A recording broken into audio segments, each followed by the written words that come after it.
right. Yes, we are back with another WWE reaction video. And this time we are reacting to SmackDown, which was live in Riyadh, Saudi Arabia, Nika. And we tried to watch this live. It was having technical difficulties apparently all over the world. We wound up catching it in pieces here and there and then rewatching it later when it was on USA Network in the evening. But yeah, no surprises here, or no spoilers, I should say, because you can see it already. A shocking turn of events here in Riyadh. Giulia is your new Women's United States Champion, Nika. I know.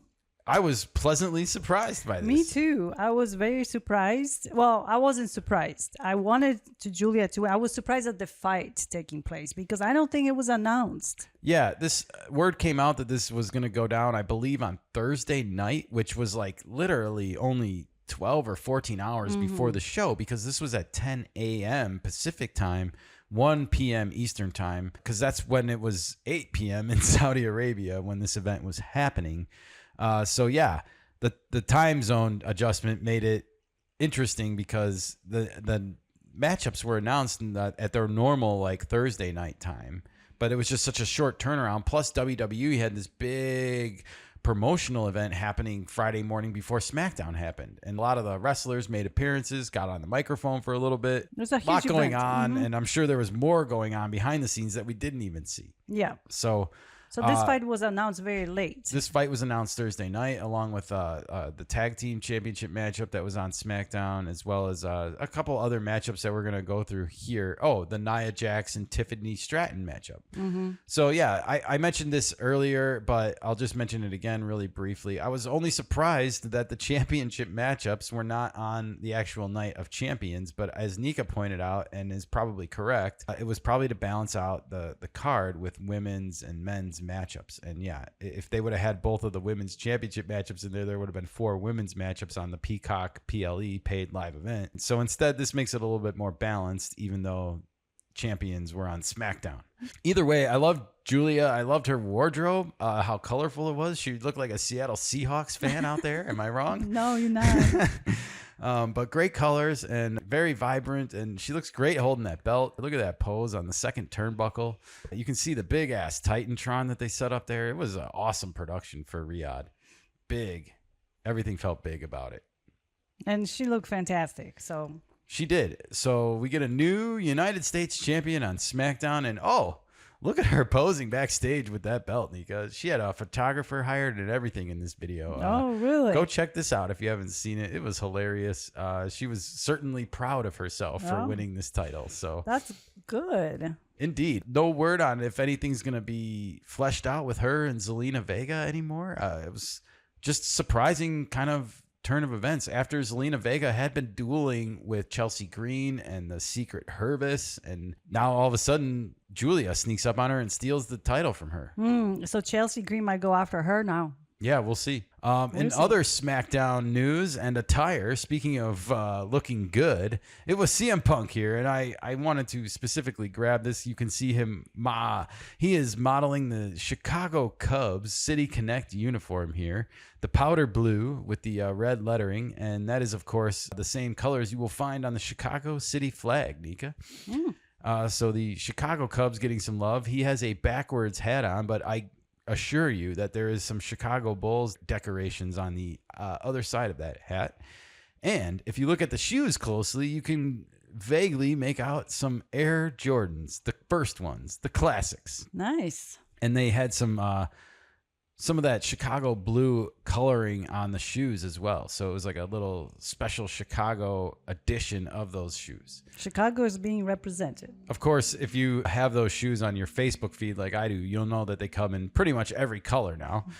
You just have to order them at the right time that they go live. So I'll be looking out for those Chicago editions if they pop. Nice. Yes. All right. Well, good job, CM Punk, and great microphone work that night as well. But I want to move it along to the women's title match, Nika. Okay. Where, well, we had this big stunt here from Nia Jax, and she set up Tiffy on this table. We see the before and after of this table that Nia Jax landed on Tiffany and put her through. This was one of the bigger stunts I think I saw on Friday night. Wanted to draw attention to it. It was a good one. This was a interesting rules matchup because you could get counted out. It was like the last woman standing. Okay. So you could get counted out and lose the championship. The most exciting thing that happened in this matchup was when our girl Naomi came down and tried to cash in. This was the third time I think she tried to cash in on SmackDown in consecutive SmackDowns, right? Yes. And here she is. She's got that briefcase over her head, and Tiffany stuns her before she's able to get it, before she's able to land it, I should say. And she loses the briefcase. Then Tiffany picks it up, and you can see the aftermath. Naomi, it's a little blurry, but I promise you she's perpendicular to the mat right there and falling fast after Tiffany whacked her in the head with that suitcase. And then she proceeded to whack Nia Jax with it and knock her out for the 10 count. And she retains her WWE Women's Undisputed Championship. And she will most likely keep this belt now until SummerSlam. All right, well, we had a lot more reactions from the actual Night of Champions event that we did as well, including the SmackDown, but wanted to point out a few of our favorite highlights from Friday night before we get into the main course on Saturday morning. This was fun. This was a good little 2-night event in Riyadh, and this was a great way to kick it off. It was great. The surprising fight was Giulia and Zelina. That was a really surprising match, I should say. But I'm glad Giulia won, so congrats. Yeah, indeed. I love it when titles change hands on Raw or SmackDown, just because I feel like it helps keep the programming fresh and like it moves. Builds this anticipation that like, oh, I can't miss an episode because what if the belt changes hands all of a sudden? Like, yeah. We saw Gunther win the world heavyweight title on Raw a couple weeks ago from Jey Uso, and you know, I thought that was a good thing at the time. And now we see the U.S. women's title change hands on SmackDown. So you got to keep the programs relevant, you know, otherwise people will stop watching. Asuka might challenge Giulia. I wouldn't be surprised, you know. I mean, they got to find new rivalries. There's a lot of untapped potential with the women's division, and there's new women returning from injuries. So let's go. Yeah. Let's get it going. Let's get some fresh faces and some. Mostly, it's all about the drama though and the writing. So let's get that good writing in there and really everything will turn it up a notch. And everything will fall in place. Indeed. All right. And bring your mic skills, everybody. Let's bring our mic skills like it's 1999. Ooh. Y2J.